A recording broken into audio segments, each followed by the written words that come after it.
Welcome to the wonderful world of Vanilla is Black, where your favorite flavor is black. So, with this show, we interview Black curators of third spaces and talk about how they enact abolition through their practices. And so, if you can tune in, you can tune in. But if you don't tune in, you can get tuned out. I'm your host, Gara Mate, and welcome to the show. What it's really for is down to earth people first. This wasn't created for me to be rich. It was created for me to release. Today, I'm going to be interviewing our very first guest, Michael Daniels. Michael Daniels is a sound and visual engineer. He is an author of 2 books, and he is a father, a grandfather, and so many other things. I would like to welcome him, and I would like for you to help me welcome him to our show. Welcome, Michael Daniels. Hello, how you doing, sir? Hey, Michael Daniels, good to have you on my show. Thank you so much for inviting me into your home. The reason why I chose you first is because you have a third space here. And we're going to be talking about that third space and what it means to you, why it came up, why does this exist? Why have you materialized this time and space outside of time and space? Basically, Common Sense Studio is a space. It's in my home. It's a space where I created a place for me to make music. Because for me, music saved my life. I was like a little, can I cuss? You could do anything on this show. Yeah, I was like a little fuck up in school. So basically, if it wasn't for music, I wouldn't have graduated. And then we went to a studio and recorded an album, and it was really expensive. And it really excited me, the knobs and the gadgets and the things. And so I decided that's what I wanted to do in my time instead of just, being wrapped up in trying to do it. I was a drummer in high school. Being in a band was a lot for me because I had a job. I just created a space for me to make music, and this is what it's become. I've been doing this for 30 years now. I could say it makes me feel personally good, sometimes not so much, because everybody's way of dealing with the time that it takes to do the thing, sometimes it kind of gets underneath my skin. But for the most part, it's something I still love to do. And I love it, and it's in my house, so that makes it a little weird too, because people are actually in my physical space that I live in, even though it's separate from where I do my thing. It's in my house, so I'm opening up my door, I'm saying come in. Sometimes people, their ways and the way they do things are different, so it gets a little weird sometimes, but I would say 90% of the time it's a beautiful thing for me. I could try to charge you, it's just gonna make it hard, you know what I'm saying? I've been blessed, and I believe the universe is real. If I'm throwing it, it always just comes back. So at the end of the day, if I have it, and I believe that you have it, for me, it's just let me just see where I can get in, where I fit in. And if I earn my position on the team, it's better than trying to fight for it. So for me, it's always been okay, let me work with the real hungry people that are serious. Sometimes it works, sometimes it doesn't. I don't have a problem with it when it doesn't work.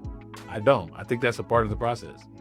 It doesn't affect me at all. But as long as I keep on and they can still call me and they still talk to me, I ain't beat nobody up about what they choose. But when I'm involved, I just want to be involved in something that's real. You know what I'm saying? And I think it's, for me, easy to help if you want to do it. Yeah. And I can see when you don't. Hey, holler at me when you're ready to get back to it, And hopefully I'm still around, but I also believe giving and receiving is a universal reality. You have to give to receive. And I ain't talking about dollars and cents. I think they come. Yeah, they come. But I don't usually walk into the room expecting to always get paid. I walk in the room because I believe there's something going on over there.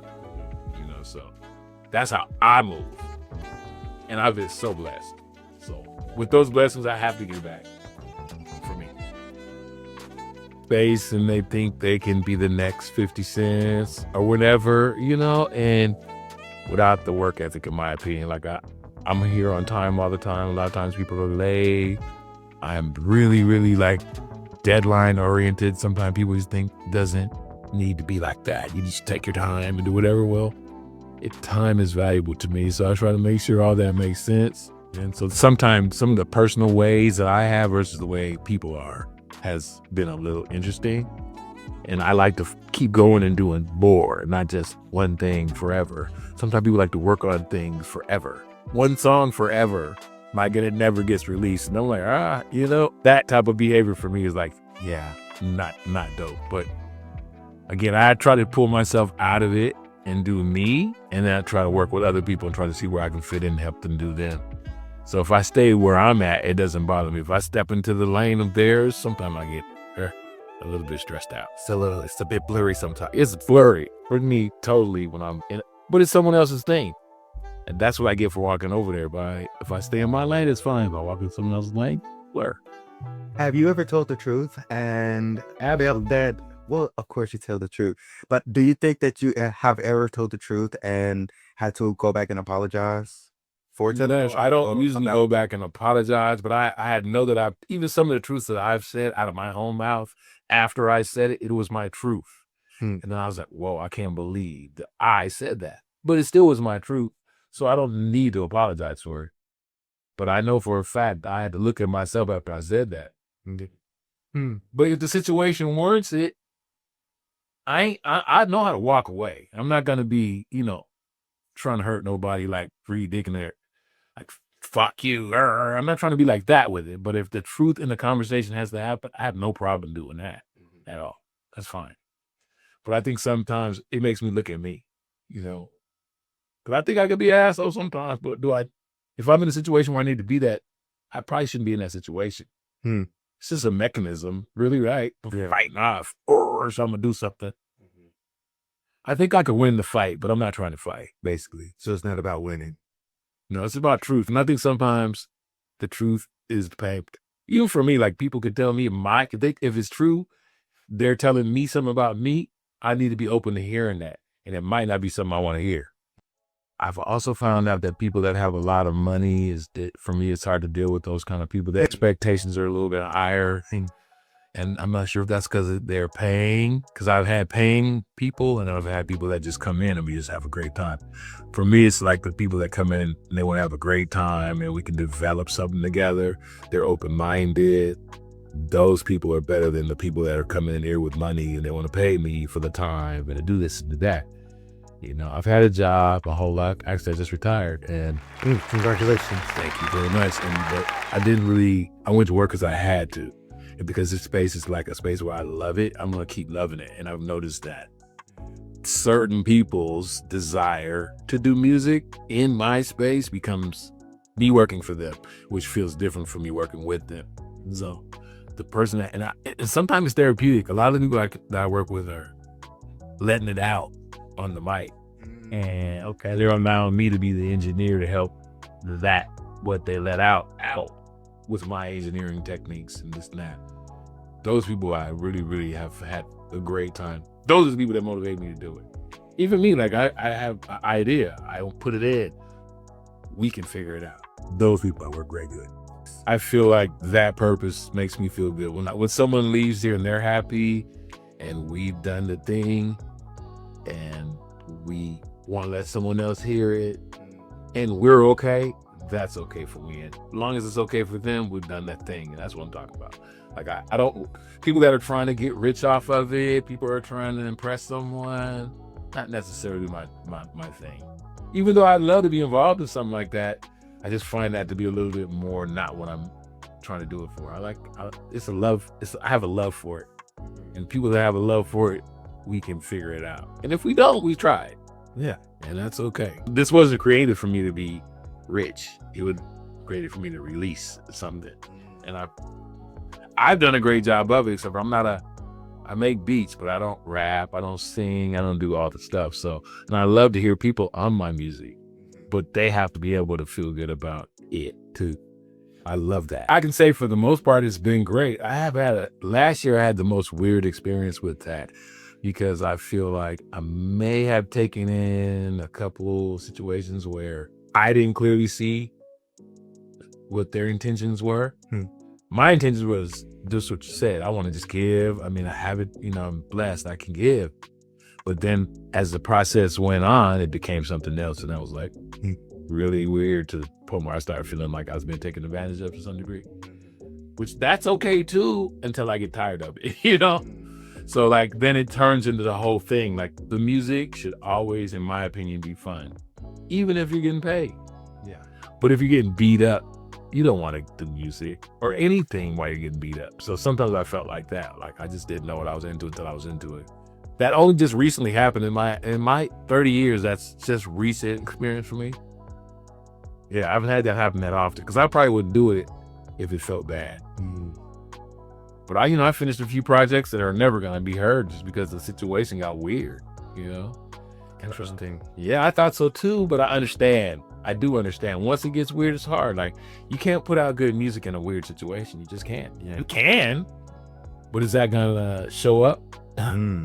I don't want to be involved in that, so I'd rather not do it. I work with some kids. For me, that was the greatest experience. And it was a program, and it was gifted to them by a grant, and I did the thing, and we did the thing, and it was all great until it wasn't. And now these people are actually incarcerated. So now I've been working with different situations based on that situation that have taught me like how powerful music is. So that situation was based on something that was gifted to them through me. And Do you think that if they had continued the music, that the incarceration wouldn't have filled in? absolutely, in my opinion, wouldn't happen. And once they didn't have that, they didn't have anything. And it was crazy because I didn't see it until it happened, So it's like, whoa, like they had music, they did everything they had to do to keep it. And then once they didn't have it anymore, they just went off and did what kids do. They were kids. And they graduated from high school, but even after that, they turned into something I didn't even recognize as human beings. Like I dealt with them for the whole experience through high school. Yeah. And we did some great music together, and we built a great relationship together outside of the music. Yeah. But then after the music, like I still talk to them, but like some of the moves that they made were like, whoa. And I was like, yeah, and they were like, bro, like you just didn't have a purpose. They didn't have jobs. They didn't have other things outside. That thing that I gave them or the music gave them was super motivating. And I didn't see it until afterwards. It's like, whoa, for me.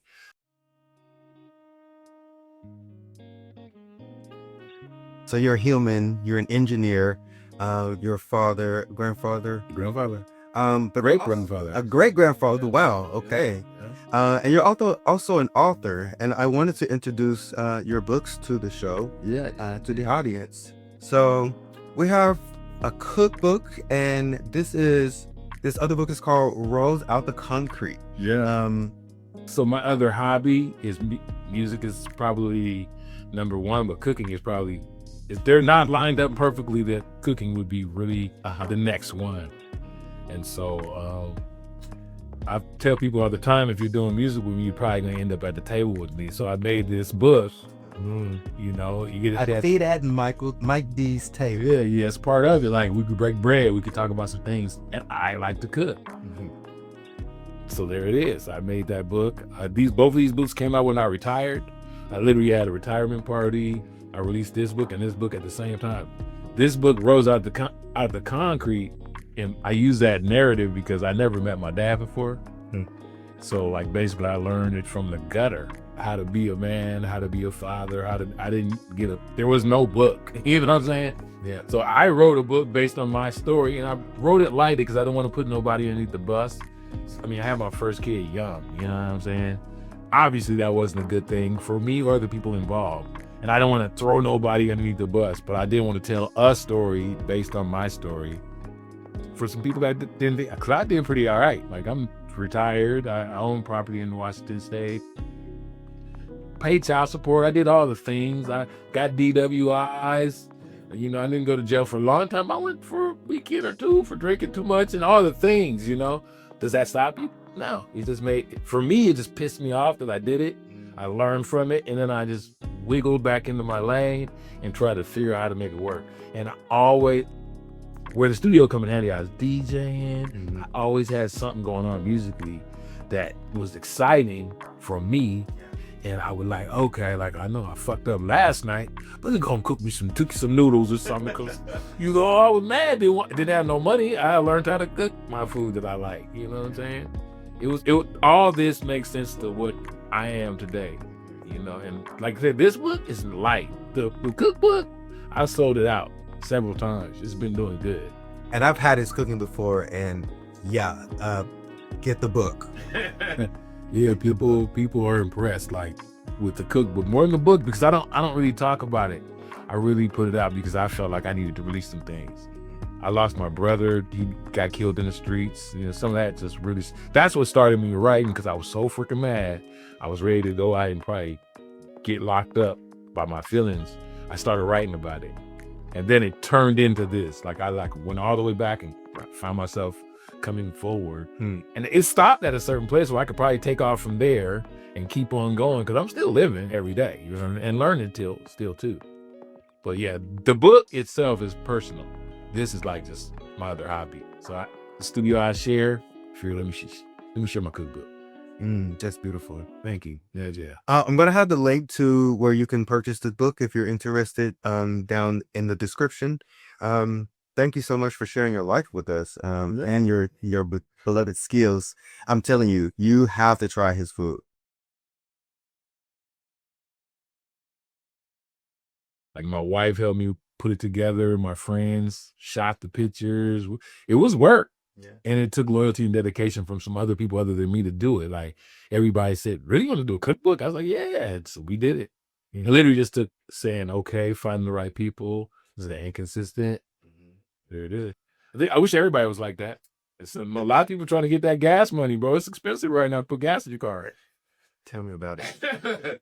So I ain't mad at that. But also, I think sometimes that gets in the way. You know, when you put the dollars up front, I think sometimes I get, you know. I don't think you'll be an asshole as a millionaire. I don't think. Me? I don't think so. I'm not an asshole, nor do I think that money. I think that money is supposed to change us, but in good ways. And I think that with that sort of logic, becoming a millionaire, I'm almost there. Okay. Becoming a millionaire, and I haven't changed. I haven't become that. I can be an asshole. You all can be. I'm based on who you are. Yeah, and if I'm an asshole, it's probably because I was broke. If anybody knows me for being an asshole, it's probably because I was struggling.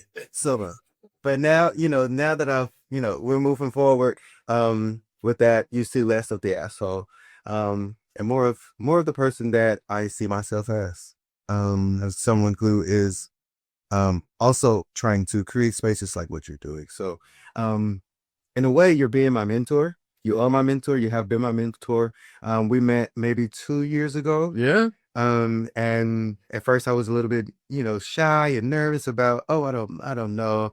But you helped coach me into the booth and to get comfortable.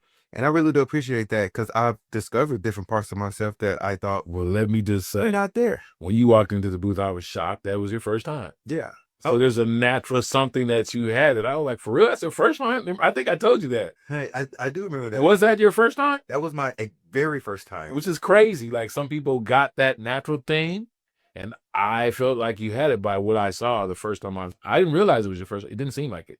You knocked that shit out. And I was like, this. Okay, so let's turn that into a little something else. I can't wait to put your music out. I can't wait to be a part of it. Just because it's a natural something that I see. And again, that's just me. I mean, you've been in it for 30 years, so you see something. There's definitely something. And I think other people will see it. And you heard it from me first.